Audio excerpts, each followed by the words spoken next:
მოგესალმებით, ეთერშია გადაცემა „ექიმი გვირჩევს“ და მე მისი წამყვანი ნანა ყავრელიშვილი ვარ. დღევანდელი ჩვენი გადაცემის სტუმარია ექიმი ინფექციონისტი ქალბატონი მაია ბუწაშვილი და ვისაუბრებთ ბოლო პერიოდში ჩვენს რეგიონში აქტიურ დაავადებაზე, რომელიც ამ ბოლო პერიოდში გავრცელდა, ეს არის წითელა. მოგესალმებით, ქალბატონო მაია და მადლობა, რომ ხართ ჩვენი გადაცემის სტუმარი. მივესალმები მაყურებელს და თქვენ. ქალბატონო მაია, უფრო გასაგებად რო ავუხსნათ ჩვენს მსმენელებს და მაყურებლებს, რა არის წითელა და როგორი გამოვლენებები ახასიათებს მას. წითელა არის ერთ-ერთი საკმაოდ მძიმე ინფექციური დაავადება, რომელიც ბოლო პერიოდში შედარებით ნაკლებად გვაწუხებს, მაგრამ ისტორიულად აქვს საუკუნეების მანძილზე უამრავი მსხვერპლი გამოიწვია მან, სანამ დაიწყებოდა წითელაზე ვაქცინაცია, თუმცა სამწუხაროდ, იმიტომ რომ მოსახლეობის ნაწილი მაინც რჩება აუცრელი, პერიოდულად გვიტევს ხოლმე და ამჟამად გვაქვს ასეთი მსგავსი აფეთქება, ანუ შემოტევა და ეს ხდება არა მხოლოდ საქართველოში, არამედ ბევრ სხვა ქვეყანაშიც. დაავადება მიმდინარეობს ძირითადად გამონაყრით და სიცხით. ეს ერთ-ერთი ის ინფექციაა, რომელსაც ფართო მასებში ბატონების სახელით მოიხსენიებენ. ეს ეგრეთ წოდებული ბატონები სხვადასხვა ინფექციური დაავადებებია ხოლმე, უბრალოდ ისტორიულად ასე უწოდებდნენ და წითელა ერთ-ერთი ასეთია. იწყება ტემპერატურის მომატებით, ზოგჯერ 40 გრადუსამდე შეიძლება მიაღწიოს ტემპერატურამ და შემდეგ იწყება გამონაყარი. ასევე ადამიანს შეიძლება ჰქონდეს კონიუნქტივიტი, ანუ თვალის ანთება. ირის ღრუში ძალიან დამახასიათებელია თეთრი გამონაყარი. შეიძლება იყოს ცხვირიდან გამონადენი და მერე უკვე იწყება გამონაყარი, რომელიც ძირითადად სახიდან იწყება და შემდეგ ვრცელდება კიდურებზე და ტანზე. და ადამიანის საერთო მდგომარეობა შეიძლება ძალიან მძიმე იყოს, ცუდად გრძნობდეს თავს, განსაკუთრებით მოზრდილებში უფრო მძიმედ შეიძლება მიმდინარეობდეს. ხო, აი ძირითადად რა გზებით ხდება ამ ინფექციის გადადება და ჩვენ ასევე ვისაუბრეთ, რომ უფრო მეტად მოზრდილებში ხდება ამ ინფექციის რთულად გადატანა. აი ამ ნაწილშიც რომ უფრო მეტად განვარტოთ, აი თუნდაც ბავშვების შემთხვევაში როგორ ვიქცევით, იმიტომ რომ 1-დან 4 წლამდე ბავშვებს შეიძლება უფრო მასიურად იყოს გავრცელებული და მოზრდილების დროს უკვე როგორ ვიქცევით და როგორია მიდგომა. აა, დიახ, სანამ ამაზე გადავალ, კიდევ ერთი მინდა დავამატო, გარდა ამ ჩვეულებრივი სიმპტომებისა, შეიძლება გართულებებიც ჰქონდეს, როგორც ახლო, ასევე შორეული გართულებები. ერთ-ერთი ყველაზე ხშირი გართულებაა ფილტვების ანთება, წითელასთან ასოცირებული და ასევე შეიძლება ნერვული სისტემის მხრივ სხვადასხვა გართულებები ჰქონდეს.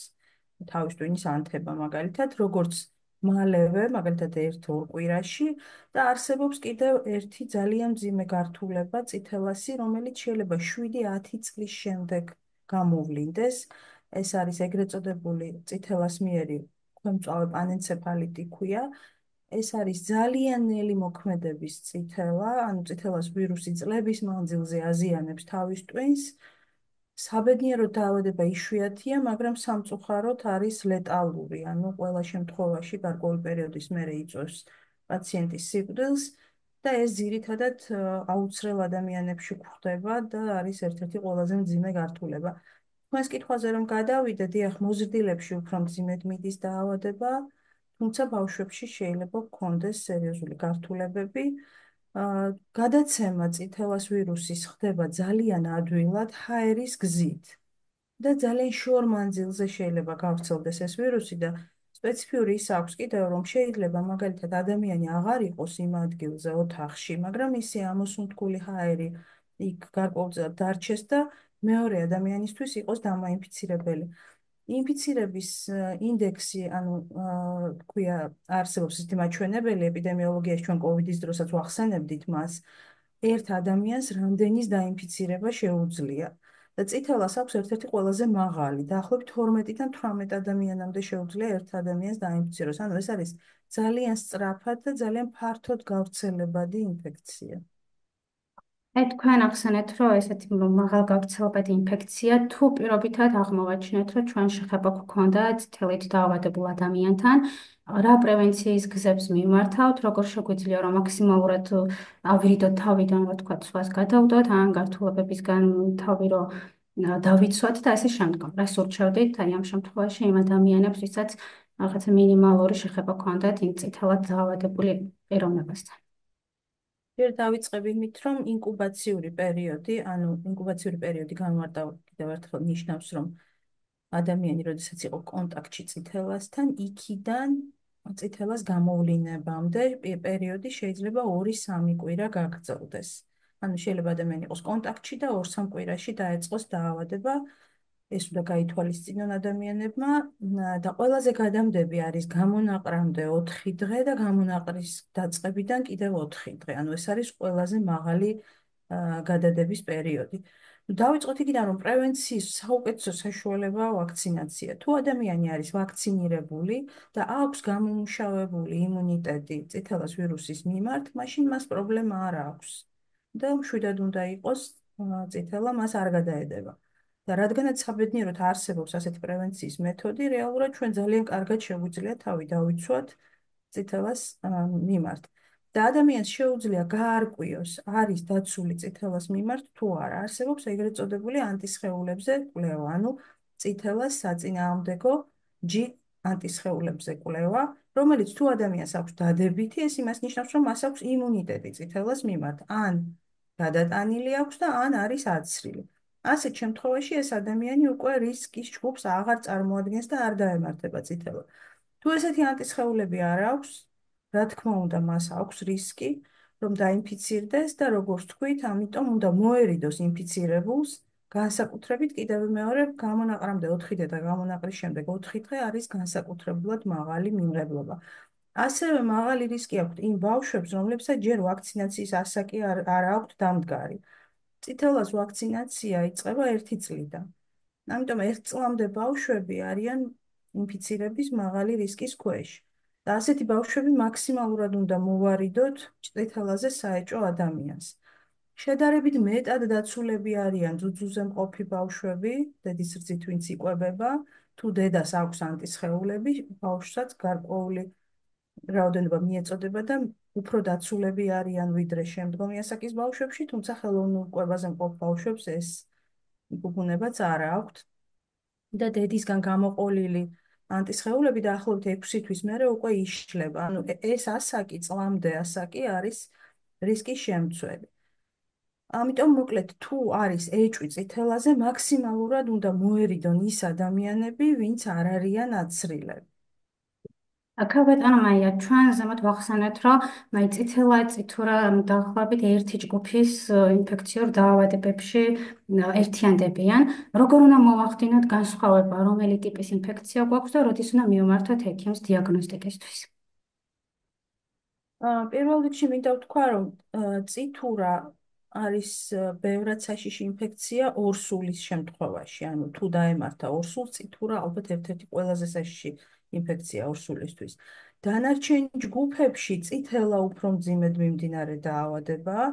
სიმპტომებით, გარკვეული სიმპტომებით განსხვავება შეიძლება, მაგრამ რეალურად ბევრმა ინფექციურმა დაავადებამ შეიცვალა ბუნება და გამონაყრის მიხედვით შეიძლება ჩვენ ვერც დავადგინოთ დიაგნოზი.